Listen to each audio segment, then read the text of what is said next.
Hey, what's up everybody and welcome back to News Dose. And PlayStation is currently investing into a new strategy that I think is a very smart move going forward. I mean, at the very least, the PlayStation 5 will get some new interesting exclusives thanks to this investment, as has actually already been announced, which we'll go over those games today.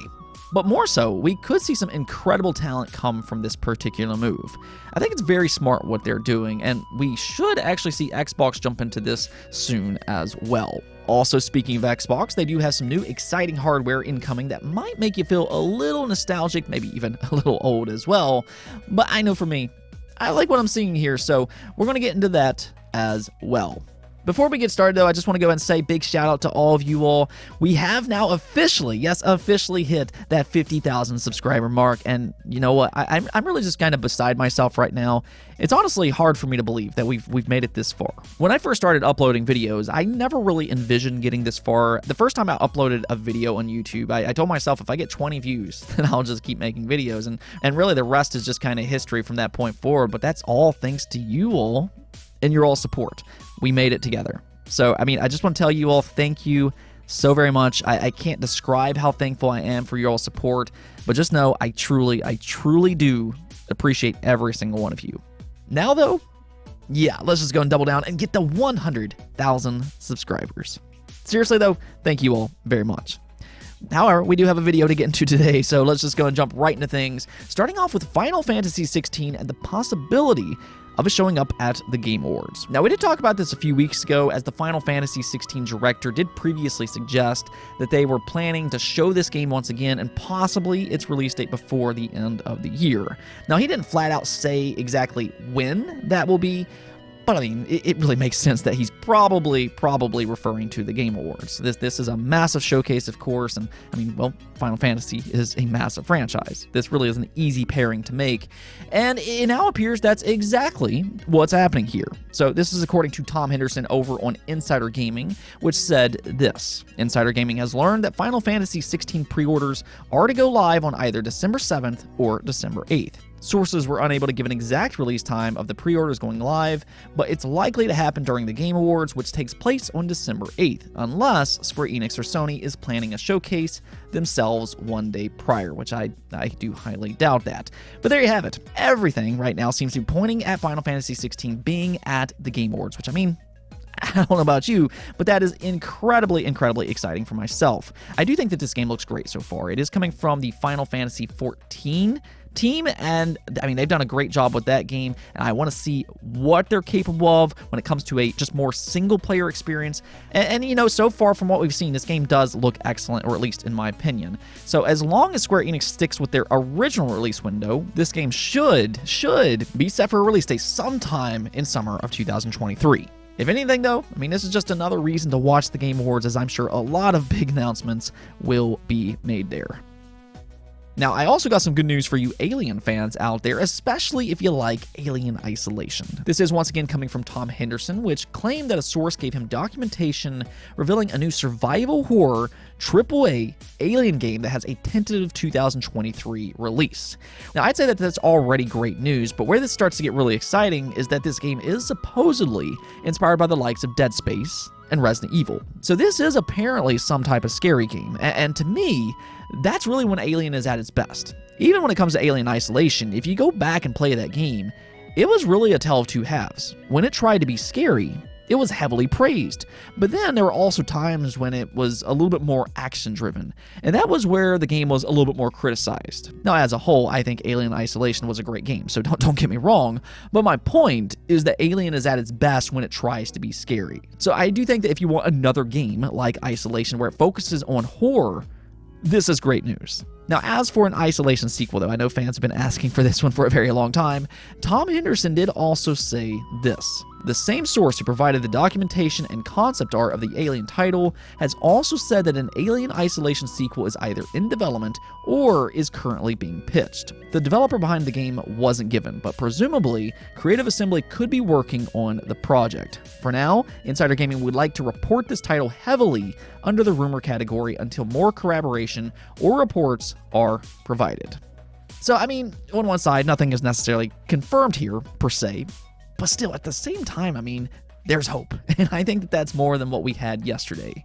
But either way, I really do like this trend where we're seeing more of these big horror games. It does seem like publishers are starting to be a little bit more willing to invest in these type of games. We are seeing more success when it comes to this genre, but I mean, really, in just the next 12 months or so, all of these games will potentially release. You have the Callisto Protocol, you have Dead Space Remake, Resident Evil 4 Remake, Alan Wake 2, and now on top of all that, you might be getting a new Alien game as well.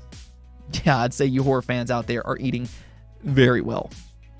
All right, so let's just go and talk about what's happening with PlayStation and Xbox, though, because we are starting to see a new race between the two. It does seem to be quite competitive, and this is over in China. Something that is starting to happen is that some prominent games are being developed over in China. It's become very evident that this is a growing market for talent, and we've already seen that with a few different games up to this point, most notably with Genshin Impact. Now, by this point, I think we all kind of know that turned out to be a great game, and it was a massive, massive success. And because of that, reportedly, it's created a sense of urgency for both Xbox and PlayStation. They're now reportedly racing to tap into the talent of the Chinese market. Now, we'll kind of get to the Xbox side of things here in just a moment, but it does appear that PlayStation has already gotten a little bit of a head start here. They did announce their China Hero project years ago, where their goal is to invest in small China indie studios, and this has already produced a few interesting titles like Genshin Impact and Fist. Both of these games turned out to be good, and especially when it comes to Genshin Impact, as I said just a moment ago, it was massively successful. Well, apparently it was so successful that it convinced Sony that they need to double down on this program, as they just announced that they're greatly expanding their investment in Chinese studios by funding both big and small studios, and their PlayStation studios will offer support in exchange for exclusivity. Now, they've actually already grabbed two games here, being Convaleria, and then the big one here is Lost Soul Aside. Sony is now officially publishing both of these games. Now, Lost Soul Aside has actually grabbed a lot of attention for several years now. We have talked about this game in the past because, it does look quite good. This is really among one of the more exciting games from this particular region. I'd say it really sits up there alongside with games like Wukong Black Myth, and it kind of reminds me a little bit of something like Final Fantasy. So this is actually a really good get for Sony, because we are seeing a lot of potential for these type of games, and Sony, they now have this as an exclusive title. See, I think it's important to invest in different regions. You look at a place like Japan and how different their games are compared to Western games. They have different cultures, they look at things differently, and that translates into their games. They just feel different. It's that diversity and creativity. And so far from what we've seen in China, they also have a unique flair that feels different than Western games. So I definitely think that this is a region that's worth investing in. There definitely seems to be some talent over there, and I think some really good games could end up being discovered thanks to all of this, as, again, we've already started to see with a few games like Fist and Genshin Impact. For that matter, I really think Sony is doing a good job at that in places like Korea as well. They're also publishing games like Project Eve, which now goes by the name of Stellar Blade. That's a Korean game. So I really like what Sony's doing here. They're taking a chance on some of these games. I think it's forward thinking, because we're already seeing how these games can flourish in the future. So this is definitely very smart by Sony. Now, as for Xbox, yes, they're a little slower to the mark here, but do not expect them to be quiet here. They're not announcing anything quite yet, but according to Reuters, they are operating in the background, as Genshin Impact also convinced them that they need to stock up on Chinese games as well. Reportedly, Microsoft is building a team to scout for Chinese games, and apparently they've also been making some big offers to independent developers over there. So again, while they have been a little slower here, I actually would not be surprised at all if we start hearing about more of these type of games in the coming years, not just from PlayStation, but also from Xbox. Also, knowing Xbox, I imagine several of these games will find their way over to Xbox Game Pass. Either way, though, what's clear here is that things are starting to heat up between PlayStation and Xbox to find the next Genshin Impact. Now, speaking of Xbox, a new officially licensed controller was just announced, and this one is actually pretty exciting. Now I don't typically get super excited for third-party controllers, but this here is an exception, because check this out. Hyperkin is bringing fans an Xbox 360 replica controller that will be playable on the Xbox One, the Xbox Series, and of course, PC. Now, this being Hyperkin, that's already a great sign. This is the same company behind the classic Xbox Duke controller for modern consoles, and after doing such a good job at releasing that, they're now moving on to an even more popular controller, which, depending on who you ask, it's debatably in that conversation for the best controller ever made. At the very least, it is an extremely comfortable controller. This actually takes me back, though. I mean, I was a teenager back in the Xbox 360 days, and my friends and I mean, we would play games like Gears of War, we'd play Halo, Call of Duty 4, games like that, just every day, all night long, just, of course, using the Xbox 360 controller. And I mean, it was such an amazing design. So, yeah, I am absolutely thrilled to see this design come back. Now, with that said, we don't have an exact release date or price just yet, but they did reveal several of its features, which includes a menu, it's got a view button, share button, all of that, as you'd expect from an Xbox Series controller. It also includes a 3.5mm headphone jack, it has a detachable USB-C cable, it has precision analog impulse triggers, it has vibration feedback, and there will be multiple colors to choose from. You can get the standard black or white controller if that's what you want, but if you want a little bit more pizzazz, there's also going to be some other versions as well, including pink and red. So, I mean, if you like the Xbox 360 controller, all of this sounds fantastic. But unfortunately, there is one drawback here. They did list this as a wired controller. Now, there does seem to be some confusion about this because it does have a detachable cable, but that's not really how things work. A detachable cable does not speak to whether it's wireless or not. A detachable cable is more if you damage that cable, you can simply just go out and get a replacement. So that doesn't really speak to wireless, and based on their website, they do specifically say that it is wired. So not quite perfect, but my hope here is that this controller will be successful enough for them to go out and make a second version that is wireless. I guess we'll see about all that, but either way, if you do like what you're seeing here, definitely keep an eye on this Hyperkin Xbox 360 controller. Now, I do have one last update, as Nintendo just announced the release date for Mario Kart 8's Wave 3 Booster Course Pass. It is now officially slated to release on December 7th, so I mean, I guess technically Nintendo isn't quite finished for 2022.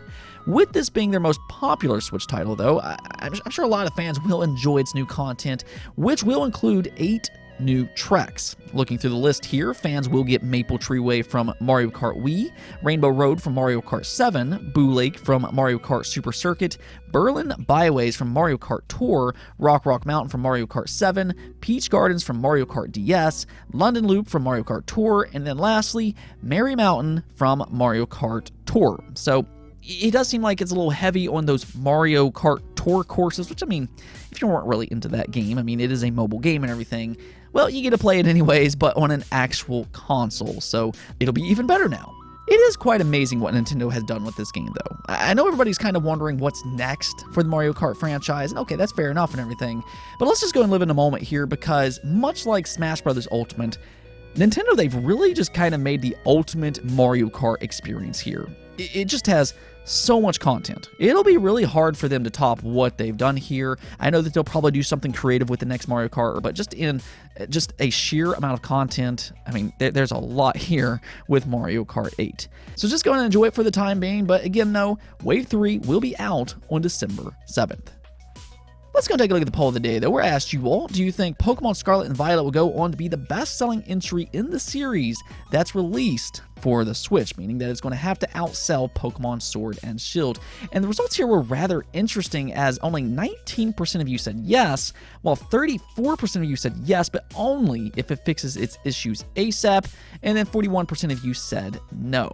So it does look like you are leaning on the side of yes, but only if it fixes its issues soon. And I do agree with that.